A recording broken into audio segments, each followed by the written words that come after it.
తెలుగుదేశం కుటుంబ సభ్యులు కూటమి కుటుంబ సభ్యులందరికీ కూడా పేరు పేరున నమస్కారం.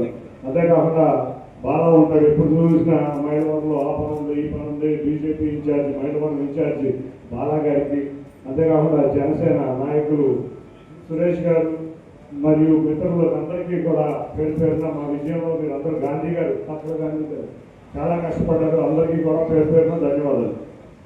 ఇవాళ అమరావతి అంటే మొన్న చంద్రబాబు నాయుడు గారి దగ్గర నేను గండిపడిన ప్రాంతానికి కారులో వస్తా ఉంటే, సార్ విజయవాడని గ్రేటర్ విజయవాడ చేయాలని నేను గ్రేటర్ విజయవాడ నుంచి అంటే ఎక్కడి నుంచి ఎక్కడ దాకా ఇస్తామన్నాను. సార్ కొండపల్లి మున్సిపాలిటీ కాడి నుంచి కంకిపాడు మున్సిపాలిటీ దాకా కలపాలన్నా. గ్రేటర్ విజయవాడ కాదు, గ్రేటర్ అమరావతి. గ్రేటర్ అమరావతిలో 2 కార్పొరేషన్లు ఉంటాయి. ఒకటి విజయవాడ కార్పొరేషను, ఒకటి అమరావతి కార్పొరేషను. అమరావతి కార్పొరేషన్లో గుంటూరు, మంగళగిరి, తాడేపల్లి ఉంటాయి. ఈ 2 కలిపితేనే గ్రేటర్ అమరావతి. మనం అమరావతి అంటే అక్కడ మనం నడికట్ట పక్కన ఉందని కాదు, ఇక్కడ కూడా అమరావతి. మనం దానికి ఇవాళ సార్ దగ్గరికి ప్రతినిధి వెళ్ళి మాకు కూడా ఒక సిటీని మార్చమని అడుగుతుంటే, సరే స్పోర్ట్స్ సిటీని మార్చుదామని గత 1-2 నెలల నుంచి కష్టపడుతున్నాం. ఇక్కడ చిన్నలంక పెద్దలంక చూడటం జరిగింది. అందరూ అధికారులు అందరూ వచ్చారు, మంత్రివర్యులు వచ్చారు. అంత ముందు రోజు నేను, సిఆర్డీఏ కమిషనర్ గారు, కలెక్టర్ గారు, ఎమ్మెల్యే గారు అందరూ వెళ్ళాం. కానీ దురదృష్టవశాత్తు 6 లక్షల క్యూసెక్లు వాటర్ వస్తుంటేనే మునిగిపోయే పరిస్థితిలో ఉన్నాయి.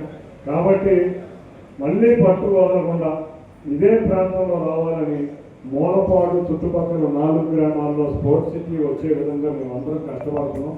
భగవంతుడి ఆశీస్సులు, చంద్రబాబు నాయుడు గారి యొక్క దయ ఉంటే తప్పకుండా ఈ ప్రాంతంలో స్పోర్ట్స్ సిటీయే కాదు, స్పోర్ట్స్ యూనివర్సిటీ, సెక్యూరిటీ యూనివర్సిటీ. అంటే స్పోర్ట్స్ యూనివర్సిటీ అంటే అందరూ ఏంటంటే కొత్తగా క్రీడాకారులు తయారు చేయడమే కాదు, కోచ్లు తయారు చేయటం, ఫిజియోలు తయారు చేయటం, సపోర్ట్ స్టాఫ్ను తయారు చేయటం. అంటే ఇవాళ దేశంలో ఎక్కడ కూడా కోచ్లు దొరికే పరిస్థితి లేదు. దేశం మొత్తానికి ఈ ప్రాంతం నుంచి కోచ్లు కానీ, సపోర్ట్ స్టాఫ్ కానీ, ఫిజియోథెరపిస్టులు కానీ ఉండే విధంగా స్పోర్ట్స్ యూనివర్సిటీ కూడా వచ్చే విధంగా కృషి చేయబోతున్నాం. అన్నిటికన్నా ముఖ్యంగా మన కూడా గౌరవ లోకేష్ గారు ఒక ఇన్సిడెంట్లో నన్ను ఎమ్మెల్యే గారిని పిలిచారు.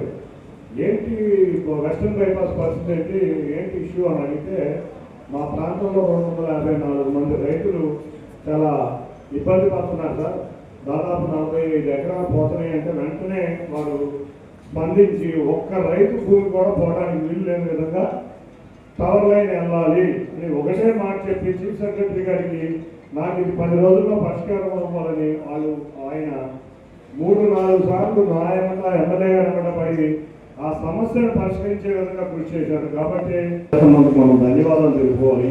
ఏ సమస్య వచ్చినా వాళ్ళందరూ చంద్రబాబు నాయుడు గారు కానీ, లోకేష్ గారు కానీ, కూటమి ప్రభుత్వంలో ఉన్న పవన్ కళ్యాణ్ గారు కానీ, బీజేపీ నాయకులు కానీ తగిన రీతిలో స్పందిస్తూనే ఉంటారు.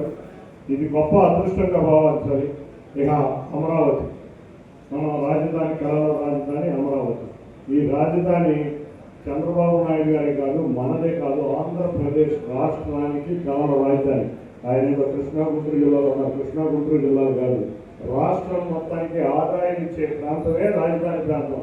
అటువంటి కళల రాజధాని ఆంధ్రప్రదేశ్లో ఉన్న అన్ని ప్రాంతాల వారు ఎప్పుడు వస్తుందా అని మక్కువగా ఎదురు చూస్తుంటే, మన దురదృష్టవశాత్తు కొందరు సైకోలు ఇక్కడ ముఖ్యమంత్రులుగా ఉండి ఆ రాష్ట్ర రాజధాని చెడగొట్టాలని చూశారు. అమరావతిలో రైతుల త్యాగఫలం, ఇక్కడ ఉన్న మన అందరి యొక్క పోరాట ఫలం, ఆంధ్రప్రదేశ్ ప్రజల పోరాట ఫలం వల్ల ఇవాళ కోర్టులు ఇచ్చిన తీర్పు వల్ల మనకు అమరావతి మిగలటం జరిగింది.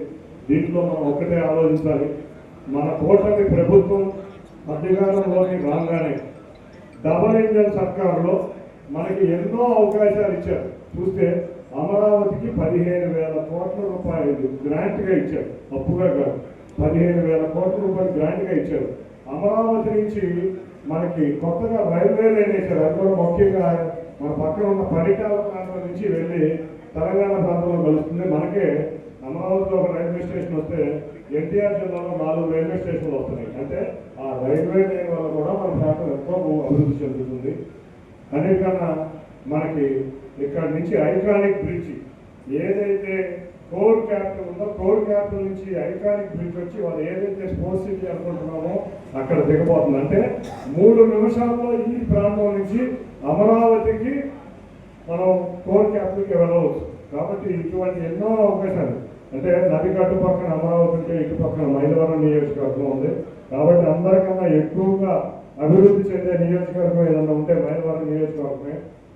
అటువంటి మైలవరం నియోజకవర్గంలో మన గౌరవ ప్రధాని నరేంద్ర మోడీ గారు మనకి ఎన్నో అవకాశాలు ఇచ్చారు. విశాఖపట్నంలో మనకి గ్రీన్ ఎనర్జీకి 1,10 కోట్లు శాంక్షన్ చేయడం జరిగింది. విశాఖపట్నం స్టీల్ ప్లాంట్ మూసేస్తారనుకున్న సమయంలో రివైవల్ ప్యాకేజ్ ఇచ్చారు. అన్నిటికన్నా ముఖ్యంగా అక్కడ మెటల్ స్టీల్తో మరో కొత్త స్టీల్ ప్లాంట్ పెట్టబోతున్నారు. అమరావతికి రైల్వే లైన్ ఇచ్చారు, అమరావతికి రాజధానికి పెట్టుబడులు ఇచ్చారు, నిధులు ఇచ్చారు. ఇటువంటి ఎన్నో ఈ డబుల్ ఇంజిన్ సర్కారులో మనం సాధించడం జరిగింది.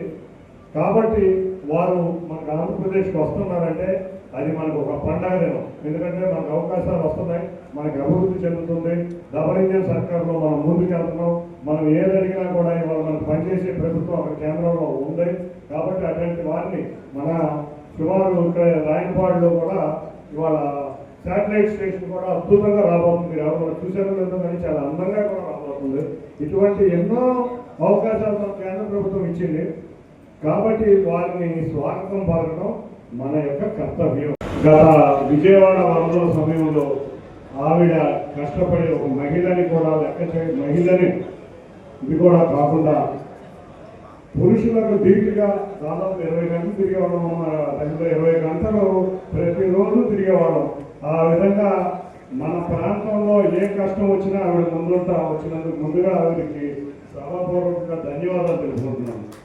ఇక ఆనందరావు ఇక్కడ ఎప్పుడే చెప్పారు, ఆయన పోయినసారి మున్సిపల్ ఎలక్షన్స్లో చేశాను, చిట్టుబాబు గారు లేకపోతే మున్సిపాలిటీకి ఎప్పుడు తెలుగుదేశం చైర్మన్ వస్తారని అడిగారు. తప్పకుండా 5 రోజుల్లో చైర్మన్ వచ్చే విధంగా చేస్తారని గట్టిగా చెప్తున్నాను.